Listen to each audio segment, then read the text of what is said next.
Voilà ce qu'en dit, en sorte de résumé, le prophète Isaïe, que nous entendons en lecture aujourd'hui, au cours de la messe. Voici que la Vierge concevra, elle enfantera un fils, et on l'appellera Emmanuel, c'est-à-dire Dieu avec nous. Voilà l'événement que nous préparons, voilà l'événement que nous allons vivre à Noël.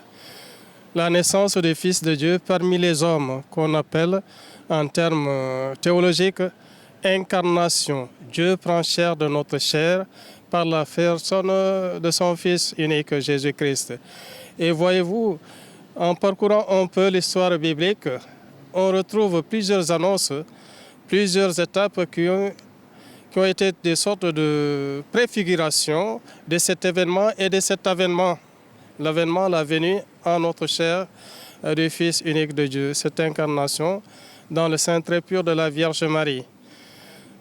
Depuis la décadence du genre humain par la désobéissance d'Adam, Dieu a prévu de relever le genre humain, de le rehausser, de le rétablir dans une certaine dignité.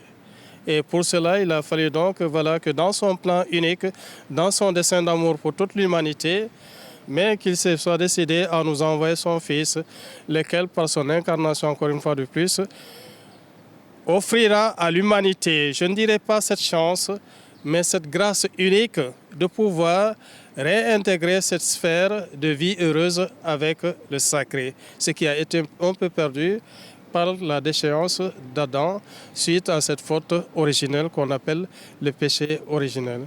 C'est ainsi donc que voilà, au cours des âges, au cours de l'histoire biblique, au cours de l'histoire avec Israël, Dieu a voulu en différentes étapes annoncer ce qu'il avait résolu de faire.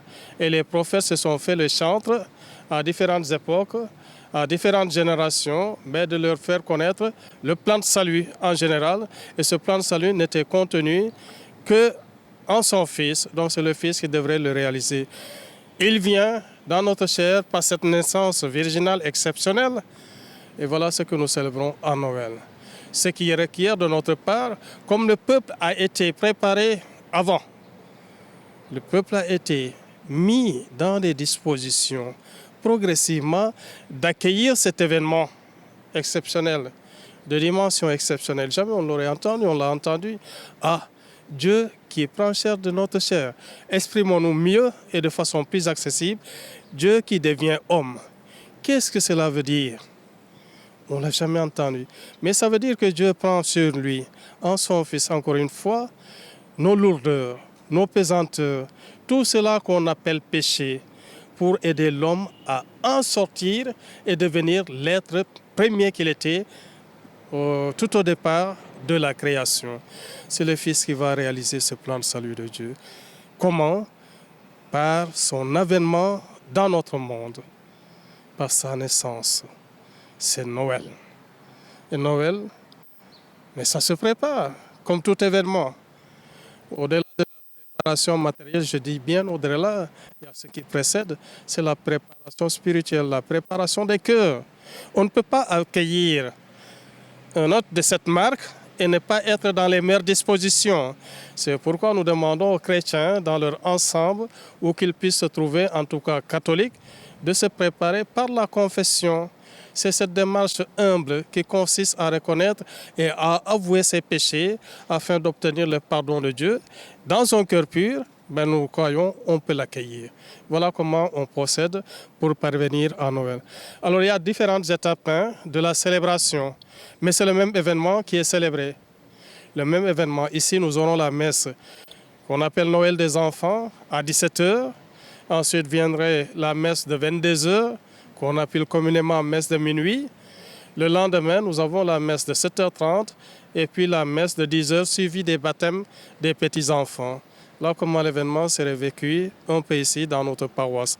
Mais dans le général, pour toute l'humanité, en tout cas dans la communauté chrétienne catholique, c'est le souvenir dans la foi qu'on voudrait rendre vivant.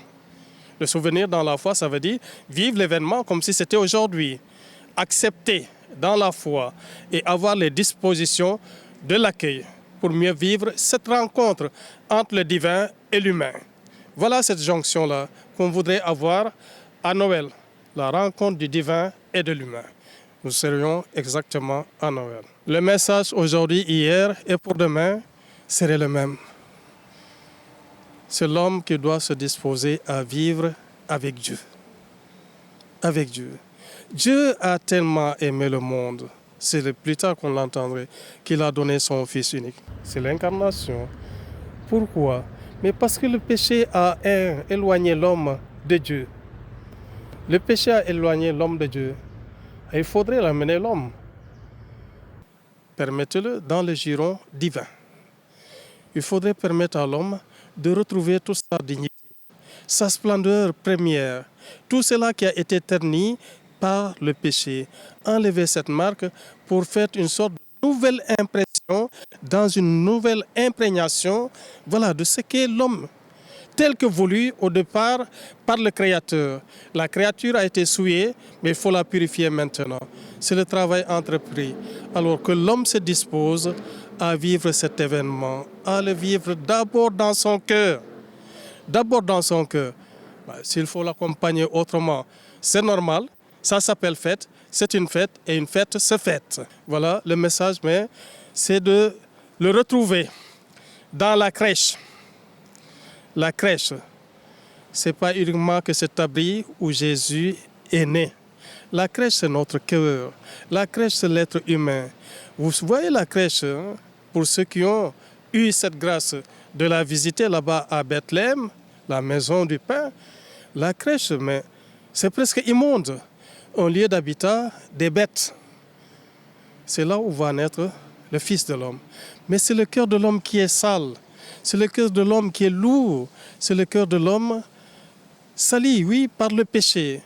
Là, Dieu nous rejoint pour enlever tout cela qui est souillure et laisser la lumière de Noël illuminer maintenant notre cœur.